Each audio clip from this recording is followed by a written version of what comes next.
BRS chief KCR కు లేఖ రాశారు ఆ పార్టీ మహారాష్ట్ర విభాగం నేతలు. లోక్సభ ఎన్నికల్లో మహారాష్ట్రలోని స్థానాల్లో బీఆర్ఎస్ పార్టీ పోటీ చేస్తుందో లేదో క్లారిటీ ఇవ్వాలన్నారు. ఈ విషయంపై వారం రోజుల్లో స్పష్టత ఇవ్వాలని కోరారు.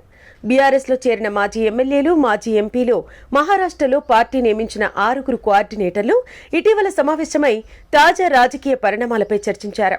ఈ నేపథ్యంలో పార్టీ చీఫ్ కేసీఆర్ కు లేఖ రాశారు.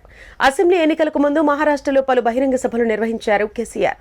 అబ్ కీ బార్ కిసాన్ సర్కార్ నినాదంతో తెలంగాణ తర్వాత తన రాజకీయ క్షేత్రంగా మహారాష్ట్రను ఎంచుకున్నారు. ఎన్సీపీ, శివసేనకు చెందిన పలువురు కీలక నేతలు సైతం బీఆర్ఎస్ లో చేరారు. ఇటీవల జరిగిన పంచాయతీ ఎన్నికల్లోనూ చెప్పుకోదగ్గ స్థాయిలో బీఆర్ఎస్ నేతలు విజయం సాధించారు. తెలంగాణ అసెంబ్లీ ఎన్నికల్లో ఓటమి తర్వాత గులాబీ బాస్ కేసీఆర్ సైలెంట్ అయిపోయారు. దీంతో మహారాష్ట్ర బీఆర్ఎస్ నేతలు ఎటూ తేల్చుకోలేకపోతున్నారు.